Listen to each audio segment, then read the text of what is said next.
त्याग। तो प्यारे बच्चों, जैसे कि हम सबको पता है कि हमारे इतिहास में बहुत सारे ऐसे ऋषि मुनि हो गए हैं जिन्होंने अपनी त्याग और तपस्या से आज की जो हमारी संस्कृति है उसकी, हमारी जो भारतीय संस्कृति है उसकी रक्षा की है।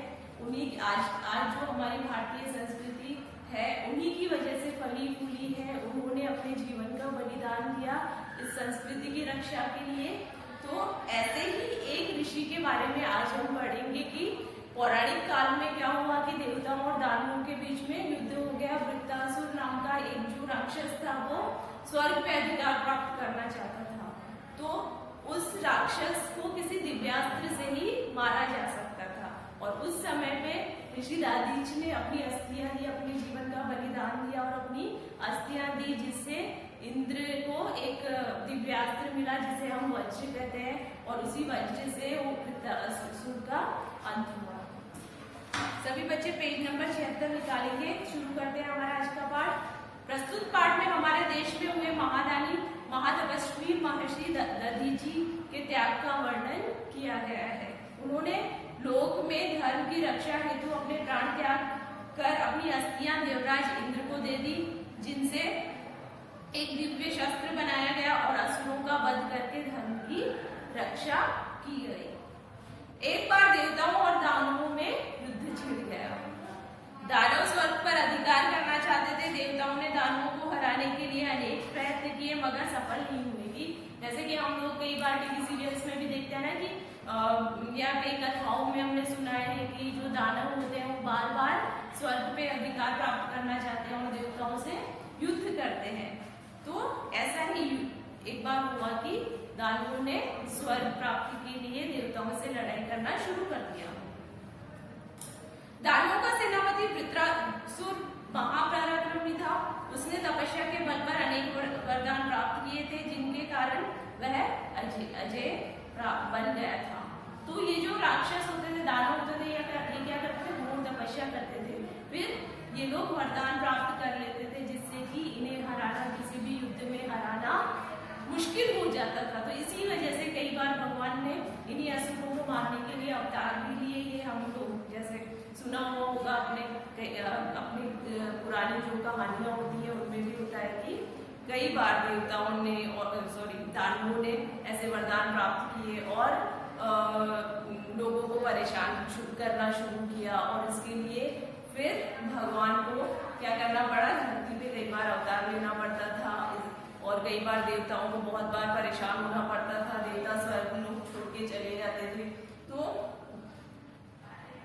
निरंतर होती अपनी हार से सभी देवता बहुत चिंतित थे, क्योंकि दानवों की जीत का अर्थ था अधर्म का राज्य स्थापित हो जाना। दानव जो थे, राक्षस जो थे, वो क्या करते थे? अधर्म करते थे, लोगों में दुराचार करते थे, अनीति से राज्य चलाते थे। तो इससे क्या होता था कि लोग परेशान हो जाते थे, प्रजा परेशान हो जाती थी। इसलिए सभी देवता चिंतित हो गए। सभी देवगण अपने राजा इंद्र के पास गए। सबने निश्चय किया कि वे ब्रह्मा जी के पास जाकर युद्ध में विजय पाने का कोई उपाय पूछेंगे।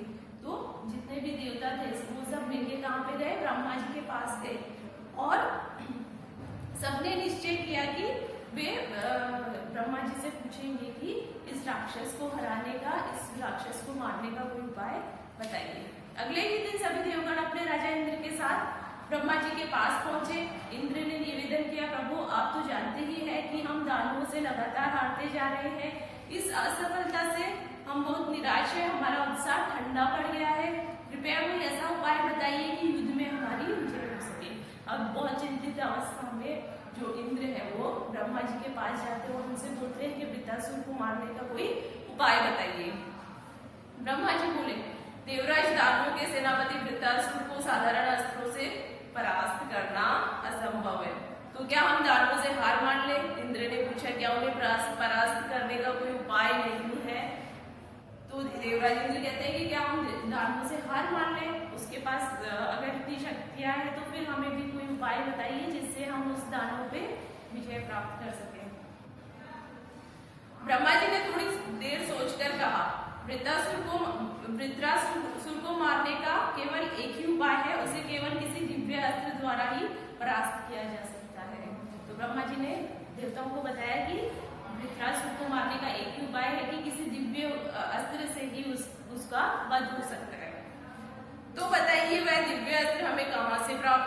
सकता है? ब्रह्मा जी बोले, पृथ्वी लोक में नैमिषारण्य के घने जंगलों में दधीची नाम के एक तपस्वी रहते हैं।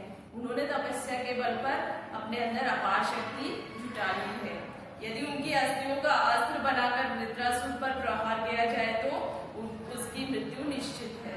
तो अब ब्रह्मा जी ने देवताओं को उपाय बताया कि नैमिषारण्य के घने जंगलों में दधीची नाम के एक संत है, एक ऋषि है। उन्होंने अपनी तपस्या से बहुत सारी शक्तियां अर्जित की है। तो अगर उनकी जो अस्थियां है उनको अगर तुम लोग प्राप्त कर लो तो उससे जो अस्त्र बनेगा उससे वृत्रासुर की मृत्यु हो सकती है। परंतु प्रभु दधीची तो जीवित है, फिर हमें उनकी अस्थियां कैसे प्राप्त हो सकती है? अब देवराज इंद्र ब्रह्मा जी से प्रश्न करते हैं कि जो ऋषि दधीची है वो तो जीवित है, अब अस्थियां तो मृत इंसान की प्राप्त हो सकती, जीवित इंसान की अस्थियां हम कैसे ला सकते हैं? देवराज, तुमने तो वृत्रासुर को परास्त करने का उपाय पूछा था, मैंने बता दिया। तुम दधीची के पास जाकर अपनी समस्या बताओ, हो सकता है वे इसका कुछ समाधान निकाल सके। तो ब्रह्मा जी कहते हैं कि देवराज इंद्र, आपने तो मुझसे खाली समस्या का समाधान पूछा था जो मैंने बता दिया। अब तुम्हारी इस समस्या का समाधान तो दधीची ऋषि ही कर सकते हैं कि तुम्हें उनकी अस्थियां कैसे प्राप्त होंगी। इंद्र और अन्य देवताओं ने ब्रह्मा जी को प्रणाम किया और वहां से चले आए। सभी देवताओं की सलाह मानकर एक दिन इंद्र अकेले ही महर्षि दधीची के आश्रम में पहुंच गए।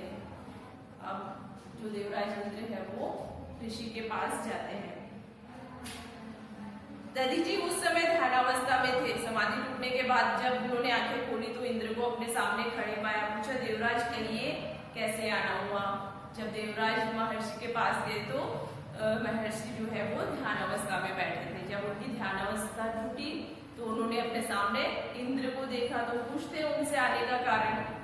महर्षि, आपको देवासुर संग्राम के बारे में तो विदित ही होगा। आजकल दानवों की लगातार जीत होती जा रही है।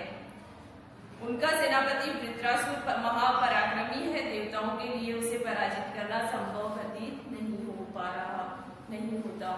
तो अब देवराज इंद्र महर्षि दधीची को अपनी समस्या बताते हैं, वृत्रासुर के बारे में बताते हैं। हाँ, मैं जानता हूँ वृत्रासुर परमवीर है। दधीची बोले, तुम इस विषय में ब्रह्मा जी से बात क्यों नहीं करते?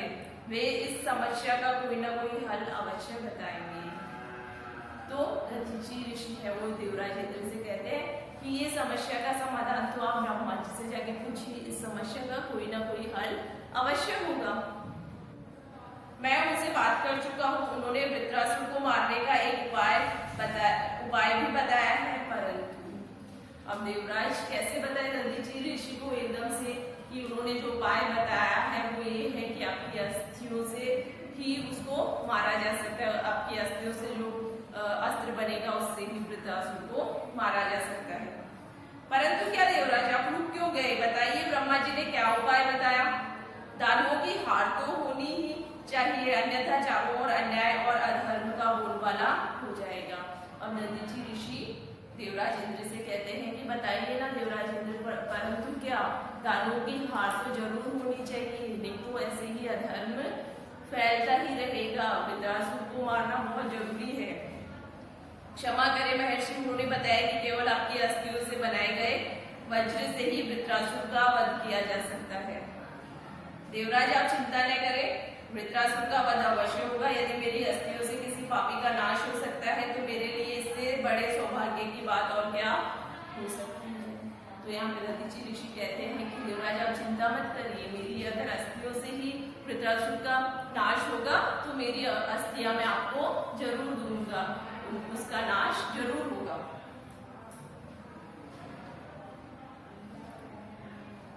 दधीची ने अपने नेत्र बंद कर लिए और योग बल से अपने प्राणों को शरीर से अलग कर लिया। बच्चों, महर्षि दधीची के अस्थियों का वज्र बनाया गया। उसके प्रहार से दुष्ट वृत्रासुर का वध हुआ और देवताओं की जीत हुई। दधीची के इस अनोखे बलिदान को लोग आज भी श्रद्धा पूर्वक स्मरण करते हैं। तो यहाँ पे क्या किया दधीची ने, एक सेकंड का भी विलंब किए बिना, जैसे ही देवराज ने बताया कि आपकी अस्थियां वृत्रासुर को मारने के लिए चाहिए, उन्होंने अपने योग बल से, अपने तप के बल से अपने प्राण त्याग दिए। उन्होंने अपने जीवन के बारे में नहीं सोचा, उन्होंने लोक कल्याण के बारे में सोचा, दूसरों के कल्याण के बारे में सोचा और अपनी अस्थियां देवराज इंद्र को दे दी। तो बच्चों कितना बड़ा बलिदान किया दधीची ऋषि ने। तो हमें भी कभी भी लोक कल्याण के लिए पीछे नहीं हटना चाहिए। अगर त्याग करेंगे तो ही लोगों का भला होगा, समाज का भला होगा और उससे देश का भी भला होगा। तो प्यारे बच्चों, इस कहानी से हमें क्या शिक्षा मिलती है कि लोक कल्याण के लिए हमें प्राणों की भी आहुति दे देनी चाहिए।